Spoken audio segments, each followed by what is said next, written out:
खान साहब, transparency international की जो रिपोर्ट आई है 16 दर्जे जो उसमें बढ़ोतरी हुई है, उसकी क्या वजह है? इमरान खान का दावा था कि करप्शन कम करेंगे और स्लोगन भी यही था, और इसी बुनियाद पे वो अपनी हुकूमत लेकर के आए थे और वही वो पूरा नहीं कर सके। बिस्मिल्लाहिर्रहमानिर्रहीम। जो बात ट्रांसपेरेंसी इंटरनेशनल ने आज कही है, ये बात हम एक तवील अरसे से कह रहे हैं।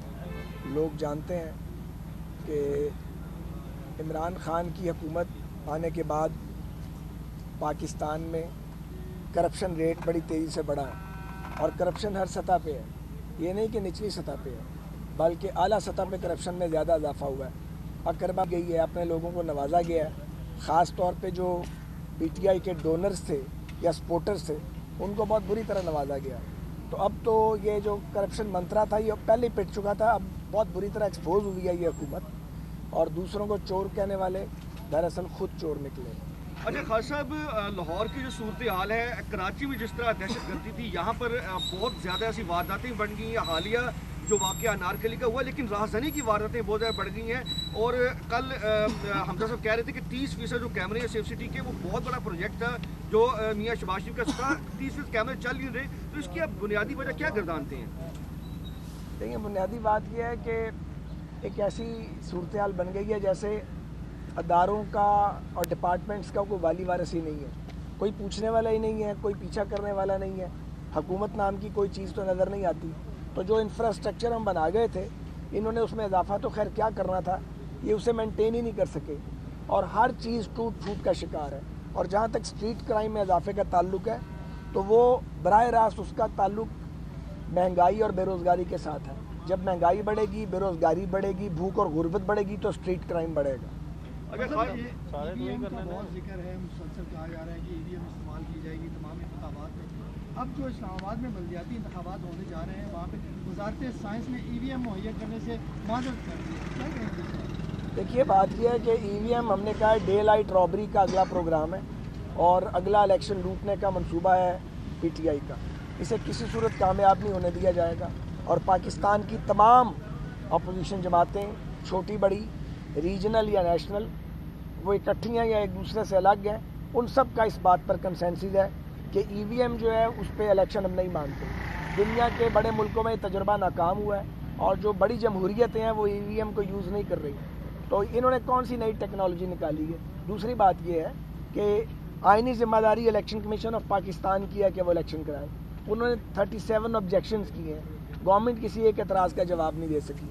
अलबत्ता मैं ये समझता हूँ कि अपोजिशन जमातों को अवामी अदालत के अलावा कानून की अदालत में भी जाना चाहिए, और वहाँ भी दरवाज़ा खटखटाना चाहिए। ये जो सो कॉल्ड इलेक्शन रिफॉर्म्स हैं, ये भी चैलेंज होनी चाहिए।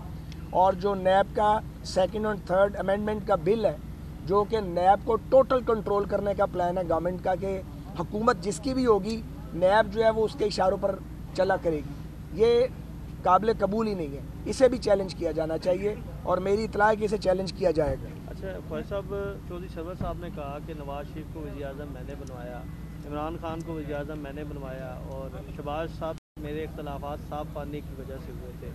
तो क्या कहते हैं उनके इस बयान को? चौधरी सरवर साहब के खिलाफ गल नहीं कर रहे, उन्होंने साढ़े ज़ाती ताल्लुकात। अच्छा, मुशीर-ए-एहतसाब जो हैं वो तब्दील हुए हैं, तो क्या समझते हैं कि उन्होंने अपने टेन्योर में जो उन्हें ओहदा दिया था उसके साथ उन्होंने इंसाफ किया, और अब जो नए मुशीर-ए-एहतसाब आए हैं तो उनके बारे में क्या कहेंगे?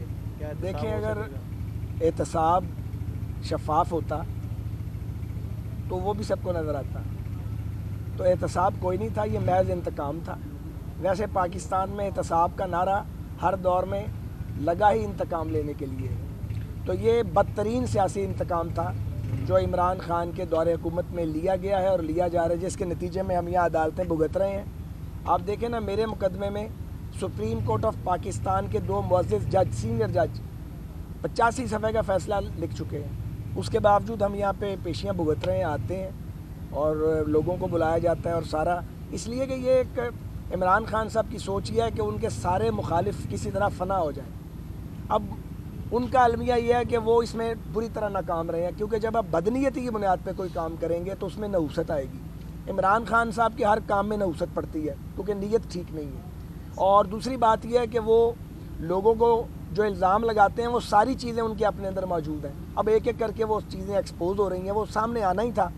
تو اچھا ہے, ذرا تبدیلی کے مزے سب لے لیں جنہیں تبدیلی کا بہت شوق تھا, اور جو بڑے شوق اور ذوق سے اس 2 نمبر تبدیلی کو لے کے آئے تھے, انہیں بھی پتہ لگ گیا ہے کہ یہ تبدیلی جو ہے یہ اصل میں تباہی ہے, اور اس نے پاکستان کو تباہ کر کے اور اس کے اداروں کو رکھ دی ہے.